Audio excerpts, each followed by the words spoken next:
Hello and welcome back to a disastrous video.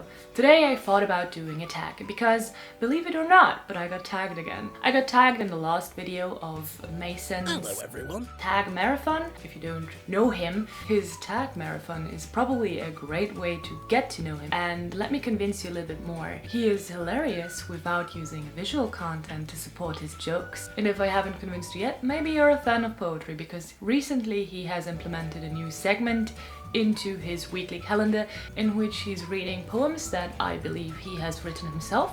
And although I am not a connoisseur of poetry, I do believe that they are beautiful and worth listening to. So, let's get into the tag. Question number 1. Halfway through a book and you're not loving it. Do you quit or do you push through? I think I recently admitted that I am really bad at DNFing books. I think overall in my life I have DNF'd 3 books.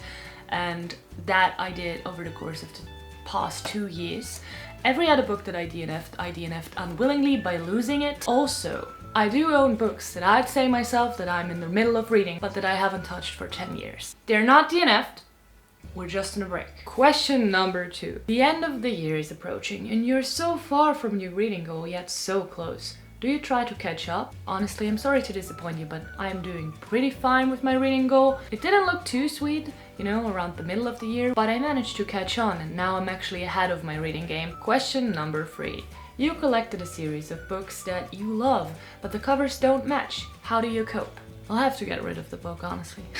I don't care. I don't care how my books look like, even if they're a series. I don't have the patience to wait for a specific cover, so I'm just gonna grab whatever I see first. And once I've read a book, I've formed a relationship with it, so I'm not gonna get rid of it for the sake of another cover. Question number 4. What if everyone loves a certain book, but you hate it?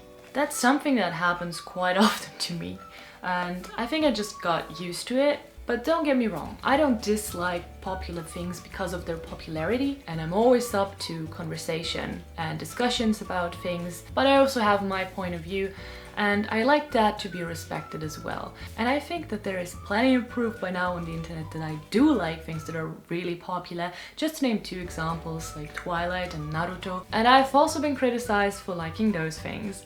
So the conclusion of all of this is like what you want to like, dislike what you want to dislike. It doesn't matter. As long as you're respectful and accepting the opinions of others as well as they accepting yours, everything is fine. There's no drama in liking something and there's no argument in taste. So let's move on to the next question. Question number 5.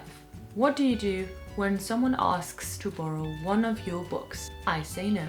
Question number 6. How do you get over a reading slump?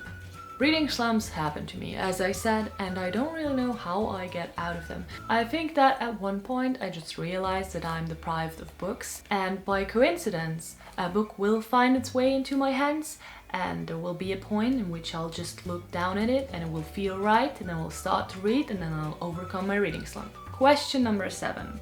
There are so many books that are coming out that you are dying to read. How many of them do you actually purchase? I am on a book buying ban still, so I don't purchase them. And I do have credit allowances. You can find me talking about that in other videos. I'm not gonna explain it anymore. But there are only, and I emphasize only, graphic novels and mangas on my list right now that I desperately want to get. But the problem with those is that once I get one part, I cannot just leave it at one part. So that's why I also don't buy those right now. Question number 8. Once you've purchased these books that you are dying to read, how long do they sit on your shelf? I think I've answered this question, haven't I? You can figure it out. Question number 9. How do you decide on what to read next? Gut feeling? Sometimes I also have buddy reads going on, which I suck at, sometimes though, very rarely, but I nonetheless do it from time to time. I purposefully pick up books that I don't feel like reading right now, because it has proved in the past to be a good strategy to find books that I like. I know that seems contradictory, and I really don't know why it works, but it seems to work. But I also have to be in the mood for doing that, so I have to really find a sweet spot in which this is possible. And if I counted correctly, we're at question number 10, which is the last question for today, and it is rather a statement than a question, and it says, you're reading a book.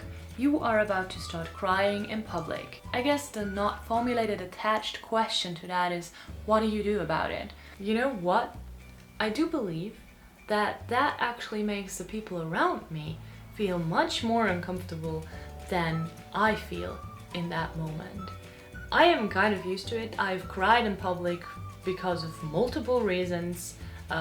Very rarely are these reasons books though, and I have found my techniques of hiding it. In the summer I usually have a pair of sunglasses with me, which is a phenomenal strategy, but in case your sobbing is more looking like your face swimming away, I would recommend you to stand beside a family with small children, because they usually do have tissues, and they're almost always kind enough to offer some of their tissues to you. So that is a benefit that I got to experience a couple of times.